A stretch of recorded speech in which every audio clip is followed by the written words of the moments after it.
The underground arena erupted in chaos as Nancy brought her plasma-edged sword down on Parker's injured leg with all the force her Valorian physiology could muster. She expected the human to scream, to collapse, to finally surrender. Instead, the blade forged from condensed star matter and capable of cleaving through starship hulls shatter.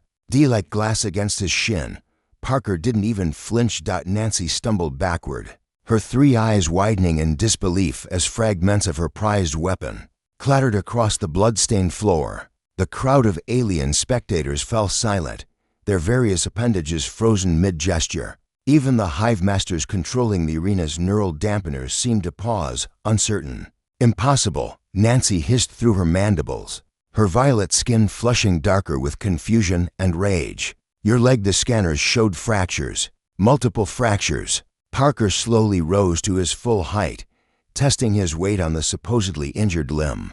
His human face, primitive by galactic standards, with only 2 eyes and lacking any proper sensory antennae, broke into a weary smile. Blood trickled from a cut above his eyebrow, but his brown eyes held something Nancy had never seen in a human before. Not fear, not desperation, but a quiet, terrible certainty. Yeah, he said, his voice carrying across the suddenly silent arena. It was fractured. About 3 minutes ago, actually, when that Krillian warbeast stomped on it. Nancy's combat computer, implanted directly into her cerebral cortex, ran the calculations instantly. Krillian warbeasts weighed approximately 4,000 pounds. The force of impact should have pulverized human, bone-fragile calcium deposits that every database in the galaxy agreed were laughably inferior to proper exoskeletal or crystalline structures. Your species profile, Nancy said, her tactical mind racing even as her weapon hand trembled. Humans are classified as Tier 7 combatants, soft tissue-based, vulnerable to kinetic trauma, thermal extremes, atmospheric variance. Those profiles were written by people who never bothered to understand us. Parker interrupted, taking a step forward. His injured leg supported his weight without hesitation. You see what you expect to see. Soft skin, weak bones, slow healing. You read the specs and think you know everything. He gestured to his leg, where his torn pants revealed bruised, bloodied skin, but skin that was rapidly knitting itself back together as Nancy watched. Humans don't heal like that, she whispered. Humans heal exactly like this, Parker corrected. We just don't usually have to. See, Nancy, your species, all the species in this arena, in this sector, in this whole damn empire, you evolved in nice, stable environments, consistent gravity, breathable atmospheres, planets that didn't try to kill you every second of every day. He circled slowly, and Nancy found herself backing away despite every combat instinct screaming at her to attack. The other fighters in the arena, Thracian berserker to quantum phase assassins, and something that existed partially outside normal spacetime, all watched in growing unease. Earth, though, Parker continued, his voice taking on a harder edge. Earth spent for billion years trying different ways to murder everything living on it. Ice ages, meteor strikes, volcanic eruptions, mass extinctions. Our planet killed off 99% of every species that ever existed. And we're what survived. Nancy's secondary brain analyzed his words for psychological warfare tactics, but the readings coming from her medical scanner told a different story, one her training had never prepared her for. Parker's bone density was increasing. His muscle tissue was literally hardening. His adrenal system was flooding his body with compounds her database couldn't even classify. The human wasn't using technology or genetic modification. This was natural. This was what his species did when threatened.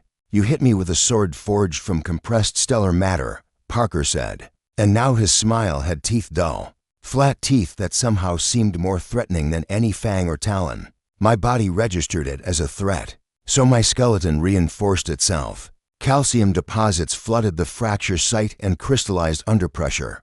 My flesh toughened. My pain receptors shut down everything non-essential. That's not possible, Nancy breathed. No natural organism can. We evolved being chased by predators with blade-like claws and bone-crushing jaws, Parker said, cutting her off again. We survived ice ages wearing animal skins. We crossed oceans on wooden planks. We walked to every corner of our world before we even invented the wheel. And when we finally looked up at the stars, you know what we did? He was close now. Close enough that Nancy could see her reflection in his eyes, see herself as she must look to him. Tall, powerful, armed with technology that could level cities. And afraid.